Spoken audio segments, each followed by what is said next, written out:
And never, never, never name something that's going to have a limiting factor in it. And here's a key.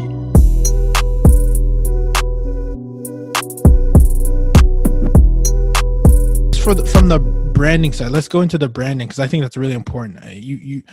What are your thoughts on how one should brand today?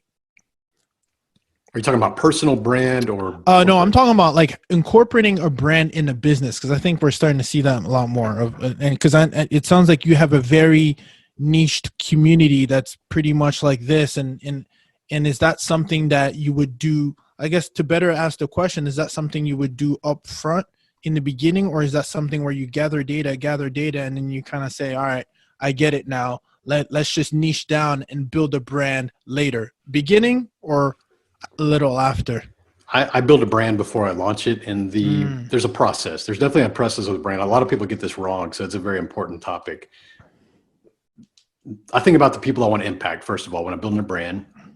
And I think about, what do these people want to say? What would they wear on a shirt? What would be their mantra? What would be the thing that they tell people they are or they belong to and proudly tell people they're belonging to?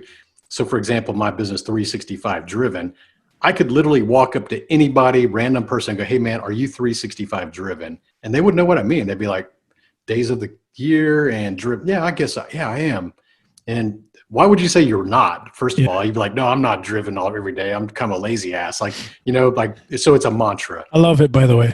It's a mantra. It's like, okay, hashtag 365 driven. Yeah. So I built something that people want to be a part of, because even me, like you and I, before we fired up this thing, Arate Syndicate is a group that I'm in with Ed Milet and Andy Frisella. That is a group that high performance people that are multimillionaires that we just want to be a part of things. Every human, you're probably a part of several things. I'm a part of several things. We're always looking for the tribes that resonate with us in different areas of our life.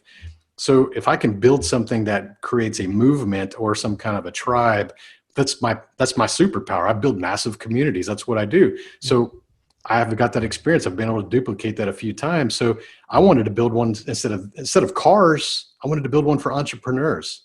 I said, I love business and I love cars. The only two things I really love is business and cars. So I'm going to take this and go do an entrepreneurship business model version of it.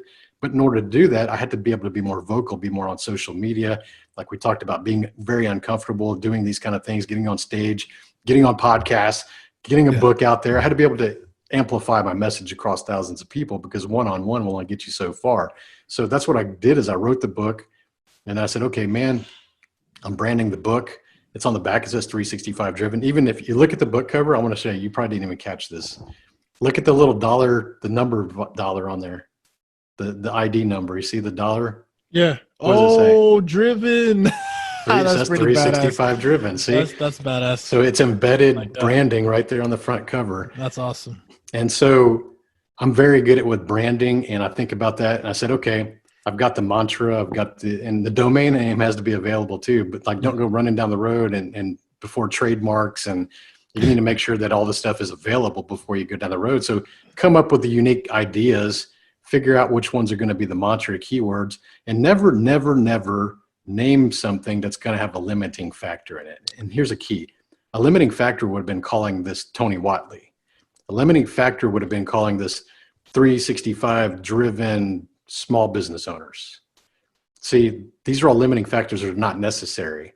Think about this. When I say Apple, like, we know that's a computer, but it could have been anything. It could have been shoes. It could have been vacation, travel. It could have been a car. It could be anything. Nike, it's just a word. Google, it's just a word. It's not Google search engine.